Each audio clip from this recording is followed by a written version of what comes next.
600 परों वाला एक हैबतनाक फरिश्ता, 1.25 लाख पैगंबरों तक पैगाम पहुंचाकर तमाम नबियों का मुअल्लिम और मददगार बनने वाला।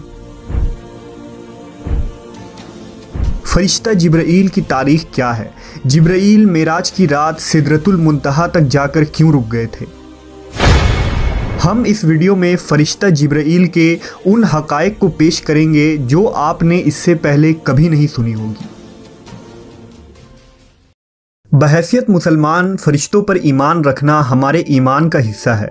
हर मुसलमान इकरार करता है कि वो ईमान लाया है अल्लाह पे, उसके फरिश्तों पे और उसकी किताबों पे और उसके रसूलों पे और क़यामत के दिन और मरने के बाद फिर ज़िंदा होने पे। इस्लाम में फ़रिश्ते आसमानों पर रहने वाली बरगुज़ीदा और बाबरकत ऐसे मखलूक हैं जो ख़ता से पाक और मासूम हैं। उनकी पैदाइश इंसानों से पहले हुई है। अल्लाह ने उनकी तख्लीक नूर से की है। वो अल्लाह की हम्दो सना बयान करते हैं और उसकी तरफ से आयद मुख्तलिफ़ ज़िम्मेदारियों पर मामूर है। अल्लाह ताला का पैगाम इंसानों तक पहुँचाना उन्हीं फ़रिश्तों के ज़िम्मे है। उन तमाम फ़रिश्तों में 4 मशहूर फ़रिश्ते हैं जिनके नाम हज़रत जिब्राईल, मीकाईल, इसराफील और इज़राईल अलैहिस्सलाम है। इन तमाम फ़रिश्तों में हज़रत जिब्राईल अलैहिस्सलाम तमाम फ़रिश्तों के सरदार और सबसे बरतर हैं। रिवायतों के मुताबिक फ़रिश्तों के 12 कबाइल हैं। हर कबीले में फ़रिश्तों की तादाद ज़मीन के ज़र्रात के बराबर है। अर्श इलाही के 6 लाख पर्दे हैं जिनके इर्द गिर्द फरिश्ते हमेशा घूमते रहते हैं। हर पर्दे के गिर्द इस कदर फरिश्ते हैं जितने दरिया में कतरे, लिहाजा उनकी सही तादाद का इल्म सिर्फ अल्लाह को है।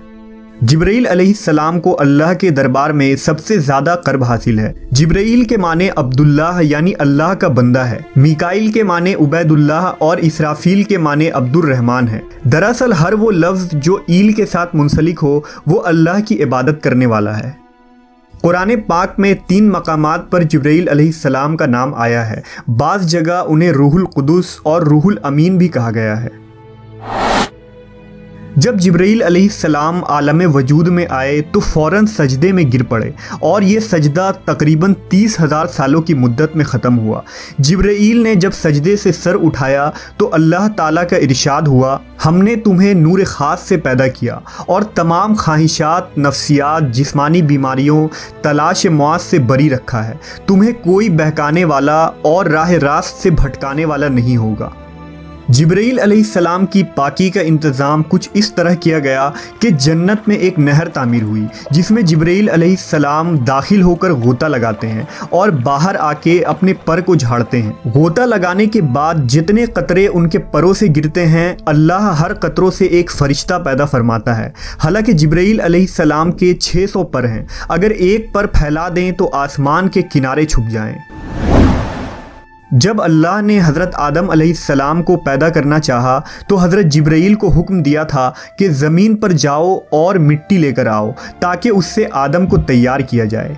लिहाजा जब हज़रत आदम अलैहिस्सलाम की तख्लीक हुई तो अल्लाह ने फ़रिश्तों को उनके आगे सजदा करने का हुक्म दिया। उस वक्त सबसे पहले सजदा करने वाले हज़रत जिब्राईल अलैहिस्सलाम थे। उनके बाद हज़रत मीकाईल, फिर हज़रत इसराफील और फिर हज़रत इज़राईल अलैहिस्सलाम ने सजदा किया। लिहाजा सबसे पहले सजदा करने की वजह से भी हज़रत जिब्राईल अलैहिस्सलाम को आला मकाम हासिल हुआ। हज़रत जिब्राईल को पैगंबरों पर वही नाजिल करने और आजमाइश में उनकी मदद करने के काम पर मामूर फरमाया गया था। हज़रत जिब्राईल आदम अलैहिस्सलाम पर 12 मरतबा नाजिल हुए, हज़रत इदरीस अलैहिस्सलाम पर 4 मरतबा, हज़रत इब्राहीम पर 42 मरतबा, मूसा अलैहिस्सलाम पर 400 मरतबा, ईसा अलैहिस्सलाम पर 13 मरतबा और आखिरी नबी हज़रत मोहम्मद सल्लल्लाहु अलैहि वसल्लम पर 24,000 मरतबा नाजिल हुए। तमाम अंबिया अकराम के सीरत में हज़रत जिब्राईल अलैहिस्सलाम का एक अहम किरदार रहा। जब हज़रत नूह अलैहिस्सलाम ने अजीम तूफ़ान से पहले कश्ती बनाने का इरादा किया तो वो हज़रत जिब्राईल थे जिन्होंने आपको कश्ती बनाना सिखाया। जब इब्राहीम अलैहिस्सलाम को नमरूद ने आग में डाला तो उस वक्त हज़रत जिब्राईल ने आग को गुलजार बना दिया। जब यूसुफ अलैहिस्सलाम को उनके भाइयों ने कुएं में फेंक दिया तो हज़रत जिब्राईल तेज़ रफ्तारी से कुएं के अंदर गए और हज़रत यूसुफ को अपने परों में थाम लिया, नेज़ कुएं में उन्हें हौसला दिया। जब जिब्राईल अलैहिस्सलाम लूत अलैहिस्सलाम के यहाँ मेहमान बनकर ठहरे और कौम लूत ने उनके घर का घेराव कर लिया, तो हज़रत जिब्राईल ने उन लोगों के मुंह पर अपना पर यूं मारा कि वो सारे लोग अंधे हो गए। उसके बाद कौम लूत के इलाके को अपने परों पर उठा लिया जो 5 शहर पर मुहित था और उन्हें ज़मीन पर पटक दिया। जब ज़करिया अलैहिस्सलाम ने अल्लाह से औलाद की दुआ मांगी तो जिब्राईल अलैहिस्सलाम एक खूबसूरत जवान की शक्ल में उनके पास आए और उन्हें एक नेक व सालेह औलाद की खुशरंजी दी। हज़रत ईसा अलैहिस्सलाम की पैदाइश भी जिब्राईल अलैहिस्सलाम के कलमा कुन से हुई। मुख्तसर ये कि पैगंबरों के वाक़यात में हज़रत जिब्राईल अलैहिस्सलाम का ऐसा किरदार है गोया आपने दुनिया की तारीख़ को बदल डाला। तमाम नबियों के पास हज़रत जिब्राईल इंसानी शक्ल में आते थे, लेकिन आखिरी नबी हज़रत मोहम्मद सल्लल्लाहु अलैहि वसल्लम ने हज़रत जिब्राईल को उनकी असली हालत में देखा है। जिब्राईल अमीन और हुजूर सल्लल्लाहु अलैहि वसल्लम की पहली मुलाकात का वाक़या नहायत ही दिलचस्प है।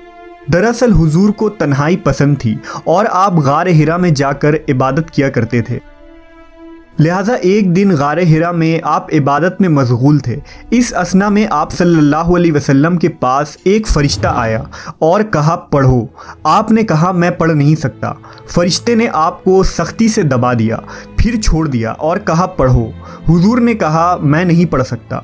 फ़रिश्ते ने दूसरी मर्तबा दबाया, फिर छोड़ दिया और कहा पढ़ो। हुजूर ने कहा मैं नहीं पढ़ सकता। तीसरी दफ़ा उस फरिश्ते ने आपको फिर दबाया और छोड़ दिया और कहा अपने उस परवरदिगार का नाम लेकर पढ़ो जिसने इंसान को पैदा किया। इसके बाद आप सल्लल्लाहु अलैहि वसल्लम घर वापस आए। आपका दिल लरज़ रहा था। आप अपनी ज़ौजा हज़रत खदीजा के पास आए और कहा मुझे कंबल उड़ा दो। लिहाजा उन्होंने आपको कंबल उड़ा दिया। जब आपकी घबराहट कुछ कम हुई तो आपने हज़रत खदीजा को सारा वाक़या बताया। इसके बाद हज़रत खदीजा आप सल्लल्लाहु अलैहि वसल्लम को अपने चचाज़ाद भाई वर्का बिन नौफिल के पास ले गईं। वर्का उन लोगों में से थे जो मौहद थे और अहले मक्का के शिर्क बुत परस्ती से बेजार होकर नसरानी हो गए थे और इंजील का अबरानी ज़बान से अरबी में तर्जुमा भी किया था। वो बहुत बूढ़े और नाबीना हो चुके थे। हज़रत खदीजा ने उनसे कहा कि भाईजान आप अपने भतीजे की बात सुनिए। वर्का बिन नौफिल ने कहा कि बताइए आपने क्या देखा। हुजूर ने गारे हिरा का पूरा वाक़या बयान फरमा दिया। ये सुनकर वर्का बिन नौफिल ने कहा ये तो वही फ़रिश्ता है जिसको अल्लाह ताला ने हज़रत मूसा के पास भेजा था। फिर वर्का बिन नौफिल कहने लगे कि काश मैं आपके ऐलान नबूवत के ज़माने में तंदुरुस्त तो जवान होता। काश मैं उस वक्त तक ज़िंदा रहता जब आपकी कौम आपको मक्का से बाहर निकालेगी। ये सुनकर हुजूर ने फरमाया कि क्या मक्का वाले मुझे मक्का से निकाल देंगे? तो वर्का ने कहा जी हाँ, जो शख्स भी आपकी तरह नबूवत लेकर आया लोग उसके साथ दुश्मनी पर कमर बस्ता हो गए। वो फरिश्ता हज़रत जिब्राईल अलैहिस्सलाम थे जो हमेशा नबी सल्लल्लाहु अलैहि वसल्लम के हामी और मददगार बने। नबी की हिजरत हो, जंग बदर हो, मिराज का सफ़र हो या कोई और मौका, हर मकाम पर जिब्राईल अमीन ने नबी सल्लल्लाहु अलैहि वसल्लम का साथ दिया। जिब्राईल अलैहिस्सलाम अक्सर एक खूबसूरत नौजवान दहिया कल्बी की शक्ल में आपके पास आते थे और अल्लाह का पैगाम सुनाते थे। एक मरतबा नबी सल्लल्लाहु अलैहि वसल्लम ने हज़रत जिब्राईल से फरमाया कि मैं चाहता हूँ कि तुम्हारी असल सूरत में तुम्हें देखूँ। उन्होंने अर्ज़ की आप बक़ीए गरकद में फ़लाँ तारीख़ को मुझसे मुलाकात करें। लिहाजा आप उस दिन वहाँ तशरीफ़ ले गए तो हज़रत जिब्राईल ने अपने परों से एक पर फैला दिया जिससे आसमान का उफ़क़ भर गया, यहाँ तक कि आसमान की कोई चीज़ भी नज़र न आती थी। एक रिवायत के मुताबिक एक मरतबा रसूल अल्लाह सल्लल्लाहु अलैहि वसल्लम ने हज़रत जिब्राईल से पूछा ए जिब्राईल ज़रा ये तो बताइए कि आपकी उम्र कितनी है। हज़रत जिब्राईल ने आपको जवाब दिया या रसूल अल्लाह मुझे अपनी उम्र का सही इल्म तो नहीं है, लेकिन इतना याद है कि सारी कायनात के पैदा होने से पहले अल्लाह के हिजाबात में से चौथे पर्दे में एक सितारा चमका करता था और वो सितारा 70,000 साल के बाद एक मरतबा चमकता था और मैंने अपनी ज़िंदगी में वो सितारा 72,000 मरतबा देखा है। इस पर हुजूर सल्लल्लाहु अलैहि वसल्लम ने जिब्राईल से कहा ए जिब्राईल मुझे अपने रब की इज़्ज़त की कसम वो सितारा मैं ही हूँ। इस रिवायत को अली बिन बुरहान हलबी ने अपनी किताब सीरत हलबिया में नकल किया है, लेकिन इसकी कोई सनद नहीं मिलती। लिहाजा अक्सर उलमा इस रिवायत को मौजू करार देते हैं। अल्लाह ने जिब्राईल अमीन को बेमिसाल खुसूसियात और बेइंतहा ताकत व कुव्वत से नवाजा है, लेकिन इसके भी कुछ हुदूद हैं। लिहाजा मेराज की रात जब नबी सल्लल्लाहु अलैहि वसल्लम सिदरतुल मुंतहा पर पहुंचे तो हज़रत जिब्राईल वहीं रुक गए और अर्ज़ की कि या रसूल अल्लाह, मैं यहाँ से आगे नहीं जा सकता। अगर मैं एक उंगली के बराबर भी आगे बढ़ूँ तो जलकर खाकस्तर हो जाऊँगा। इंजील और तौरेत में हज़रत जिब्राईल को गब्रील के नाम से जिक्र किया गया है। किताब दानियाल और लूका में हज़रत जिब्राईल के मुतालिक तफसीली जिक्र मौजूद है। मशहूर फ़लसफ़ी इब्न सीना ने हज़रत जिब्राईल के ज़ात के मुतालिक अपनी तहरीर में एक लंबी बहस की है और ये साबित करने की कोशिश की है कि हज़रत जिब्राईल दीगर फ़रिश्तों की तरह नहीं, बल्कि उन्हें रूह के साथ अक़ल भी अता की गई है जिसकी कैफियत मावरा है। जिब्राईल अमीन के अंदर वो सलाहियतें हैं जो एक आम फ़रिश्ते के अंदर मौजूद नहीं होती।